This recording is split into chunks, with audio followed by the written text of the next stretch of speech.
Que la gracia, la paz y la misericordia del Señor Jesucristo sea con cada uno de ustedes, ahora y siempre. Amén. Hemos iniciado esta serie de mensajes a lo largo de esta época de verano, época caliente, pero queremos meditar sobre el tema amplio de lo que significa viviendo con generosidad, vivir con generosidad, lo cual implica no solamente lo material, el dinero, pero también nuestro tiempo, la calidad de tiempo que le dedicamos a los demás, las obras y proyectos que apoyamos, porque eso indica dónde está nuestro interés, dónde enfocamos nuestra atención, nuestro tiempo y también nuestro bolsillo. Y Dios quiere que vivamos de forma generosa en la vida en general. Y he venido desarrollando ese tema, subdividiéndolo en diferentes subtemas, y hoy quiero tocar el tema apoyando la obra de Dios, apoyando la obra de Dios. ¿Cómo avanza Dios sus propósitos aquí en la tierra? Esa es una pregunta muy simple, muy grande, pero que dice mucho de quiénes somos nosotros, apoyando la obra de Dios. Y quiero refrescarles de lo que hablé la semana pasada, que creo que debe ser un pasaje bíblico que debemos anidar y atesorar en nuestro corazón, que dice: hay más bendición en dar que en recibir. Recuerden que hablé de eso la semana pasada. Hay más bendición en dar que en recibir. Y la pregunta que de una forma u otra quiero resolver en este mensaje de esta mañana es: ¿cómo trabaja Dios en esta vida?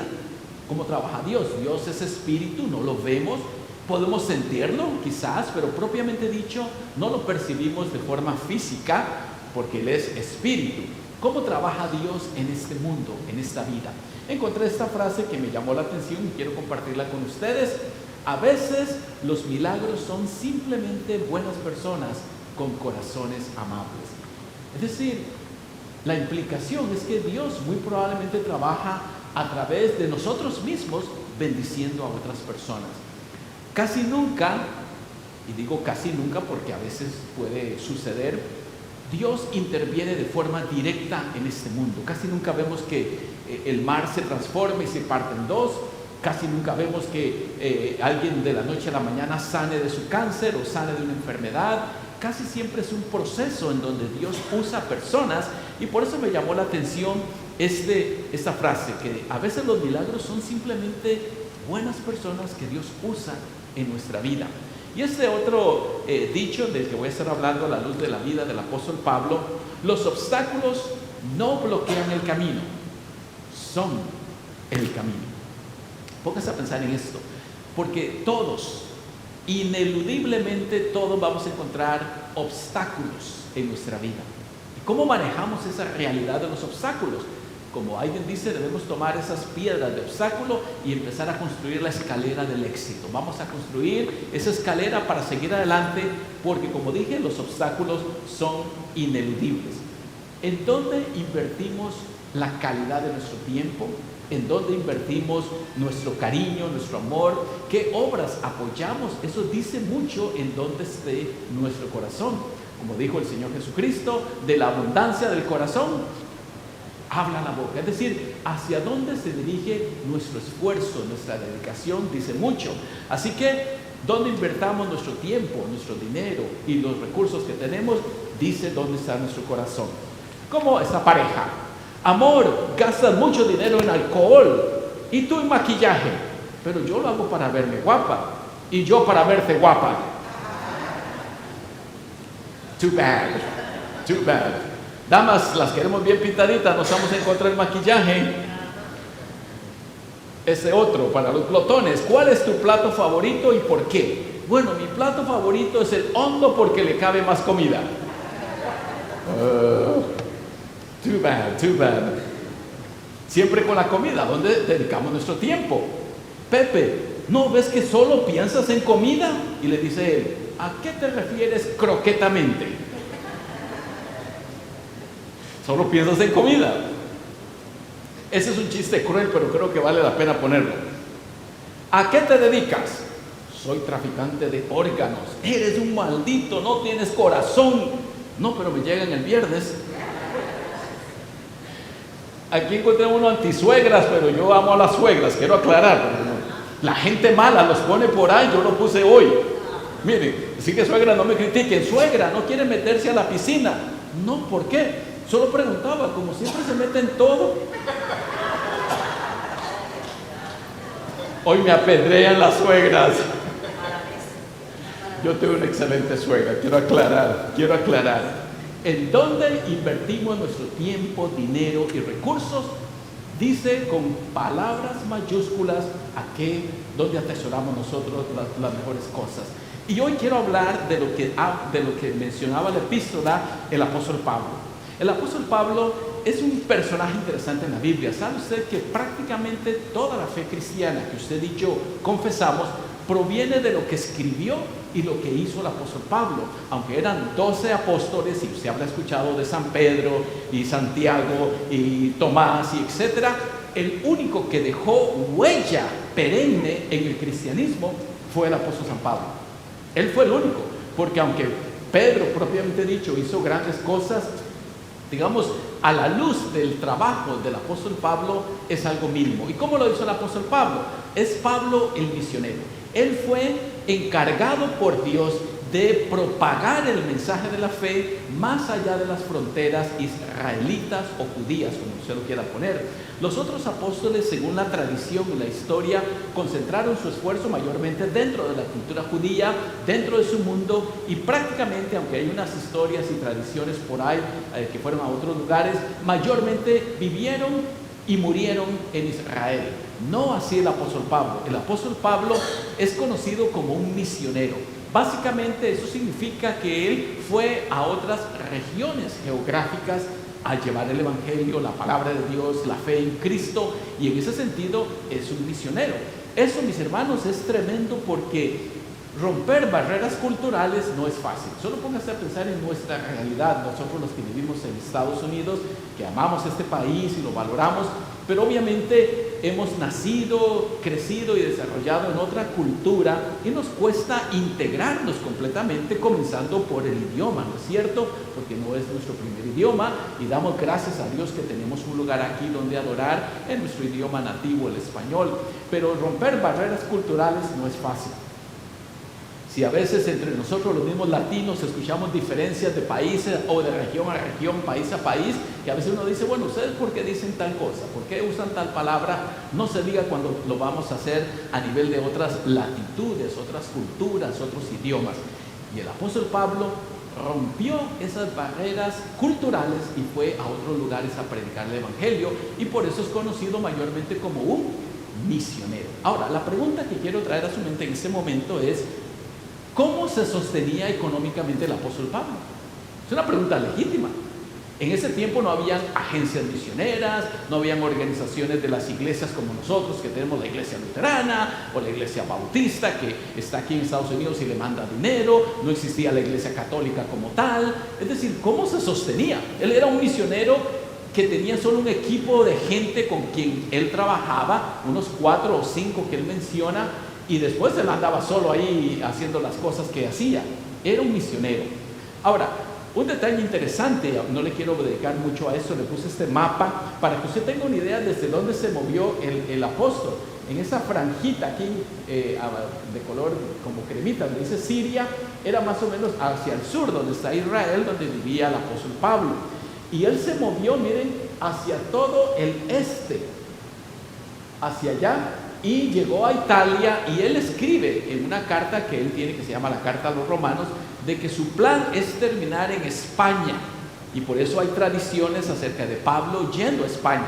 Eso significaría atravesar miles de millas hacia el oeste, hacia occidente, y entonces él tiene el plan de llevar el evangelio por muchas latitudes.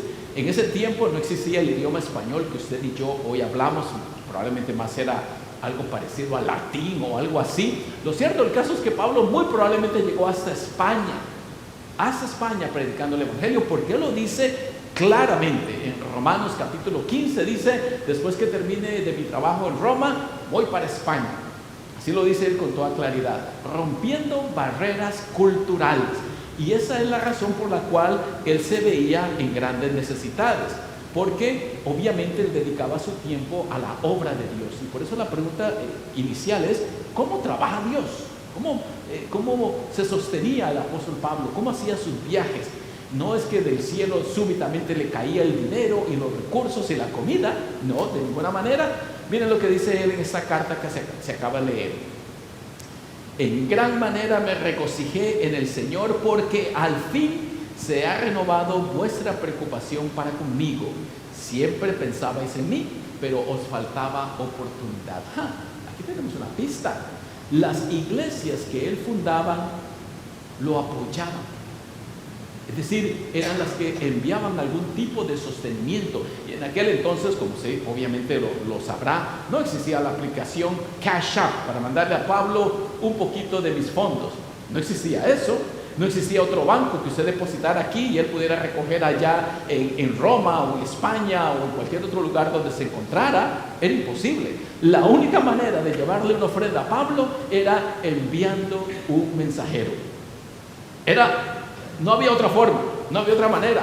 Y un mensajero tenía que preparar su viaje, tenía que alistarse, dejar bien en sólida forma a su familia y luego echar un viaje de quizás una semana, un mes, 2 meses, por lo menos para llegar desde Israel, como vimos aquí en el mapa, digamos a una ciudad cerca en Europa como Filipo o Tesalónica, era un mes de viaje, si las tormentas no eran muy acrecentadas. Y entonces, esa es la única manera. Y Pablo dice aquí que me regocijé que al fin ustedes han renovado su preocupación para conmigo. Ustedes pensaban en mí, pero les faltaba la oportunidad. He dicho en otras ocasiones en mis mensajes que el apóstol Pablo fundó varias iglesias muy conocidas, que algunas de ellas él les escribió una carta, como la carta a los Filipenses, que es la iglesia que se encuentra en la ciudad de Filipo, esa carta que estamos estudiando, y levantó una iglesia. Y algunas iglesias de las que Pablo levantó eran iglesias, voy a llamarlas así, iglesias dolor de cabeza, porque eran problemáticas, conflictivas algunas de ellas, como la iglesia de los Corintios. Si usted va a la carta que se llama Primera de Corintios, se va a dar cuenta que esos Corintios es una iglesia donde yo no quiero ser pastor.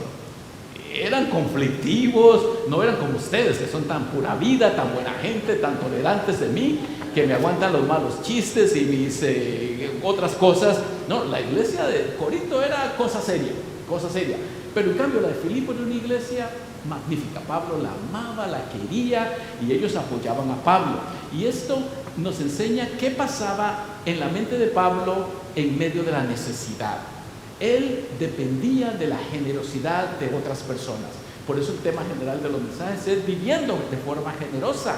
Dios usaba individuos como usted y como yo para avanzar la obra. Esa generosidad se puede dar aunque tengamos limitaciones. Hay una pequeña narrativa en la Biblia donde Jesucristo está allá en el templo de Jerusalén y dice que mucha gente daba sus donaciones en los canastos de la ofrenda, pero dice claramente la historia que ellos se echaban de lo que les sobraba en el bolsillo, como cuando uno saca qué monedas tendré por aquí, ahora voy a dar eso. En cambio dice que llegó una viuda pobre y dio todo lo que tenía. Todo lo que tenía dio. Y ella es la modelo, porque lo que vale es la generosidad que viene del corazón. Y entonces el apóstol Pablo, hablando de su limitación, dice: sé lo que es vivir en la pobreza y lo que es vivir en la abundancia. He aprendido a vivir en todas y cada una de las circunstancias, tanto a quedar saciado como a pasar hambre, a tener de sobra como a tener limitaciones. Es decir, esto es la teoría del contentamiento. ¿Cómo aprender a estar contentos en las circunstancias que nos toca vivir? Hay algunas que vendrán quizás por nuestra negligencia, por nuestra pereza, por nuestra falta de sabiduría, porque a veces, voy a decirlo así, metemos la pata, a veces tomamos malas decisiones, ¿no es cierto? A todos nos pasa, pero también uno debe aprender a tener contentamiento. Contentamiento es diferente a conformismo. Conformismo es que uno pues no quiere luchar por seguir adelante, bueno, lo que pase. Contentamiento es aprender a saber vivir con gozo en medio de las circunstancias que me rodean, y ese es el ejemplo de Pablo. He aprendido a vivir cualquiera que sea mi circunstancia, sea que ustedes me envíen dinero o no me envíen, no importa. Y quiero decir que el apóstol Pablo se encuentra encarcelado cuando él escribe esta carta.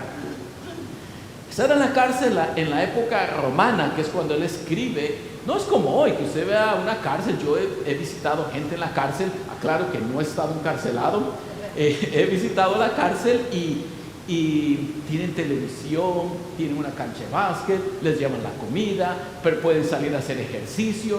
O sea, por ponerlo así, es un lujo en comparación como vivía Pablo. Pablo, altamente, es muy probable que él haya estado encadenado a un cepo la mayor parte de su tiempo. Y dependía enteramente de la generosidad de que alguien le llevara comida, porque la cárcel, óigalo bien, no otorgaba comida a nadie. No es como hoy, que ellos tienen derecho a sus comidas, y hasta habían unos encarcelados que decían, no, que mi comida debe ser vegana, o mi comida debe ser solamente de esto o de lo otro. No, en ese tiempo, si alguien no le llevaba comida a usted, lo siento, simplemente perecía. Hay que aprender a estar contentos cualquiera que sean las circunstancias, y en ese contexto es que viene este versículo lapidario: todo lo puedo en Cristo que me fortalece. Cualquiera que sea mi circunstancia, sea que tenga dolor, sea que tenga un problema de espalda, de rodillas, sea que haya perdido el trabajo, todo lo puedo. Yo puedo soportar las circunstancias porque Cristo está en mí y Él me fortalece. Así que, mis hermanos, no desmayemos cuando pasemos adversidad, porque recordando esas palabras hay que aprender la teoría del contentamiento y a depender de Cristo.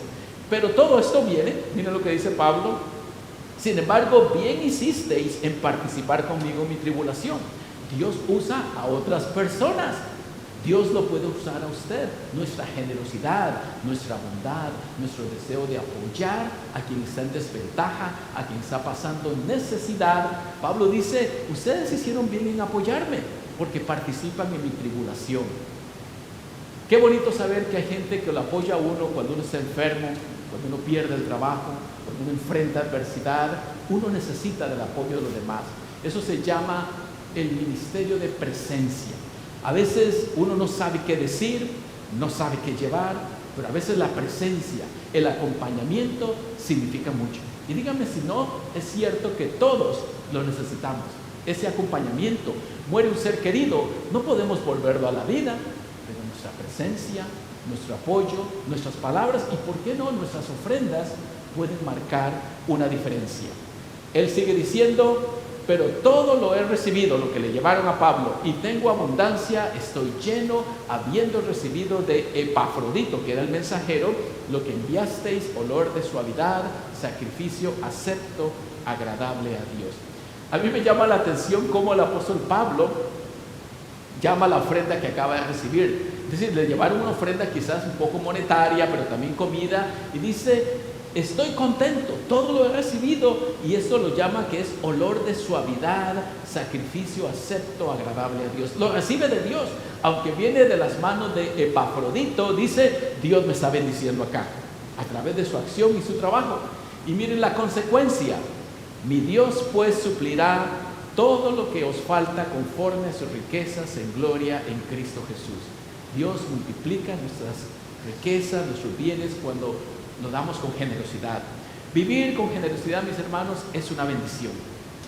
No se trata solamente de que yo quiero impresionar porque doy y ayudo. Se trata porque eso es parte de la vida cristiana. El mismo Señor Jesucristo se caracterizó a lo largo de su vida como una ofrenda de dar, de compartir, de ayudar, de levantar, de sanar. Palabras de perdón, palabras de gracia, y por eso es que Dios nos proveerá. Todo esto resulta que a nuestro Dios sea la gloria por los siglos de los siglos. Todo eso tiene que ver con Dios. Es que apoyando la obra de Dios. Aquí en Príncipe de Paz, que tenemos el Back to School, necesitamos como 30 voluntarios. Puede usted hacer donaciones, puede usted donar su tiempo, puede usted estar apoyando a los que están detrás del evento, porque todo eso es obra de Dios. Y nuestra generosidad marca la diferencia. Y ahora que la paz de Dios, que sobrepasa todo entendimiento, guarde sus corazones y mentes en Cristo Jesús, Señor nuestro. Amén. Puestos de pie, vamos a cantar el himno: jubilosos te adoramos.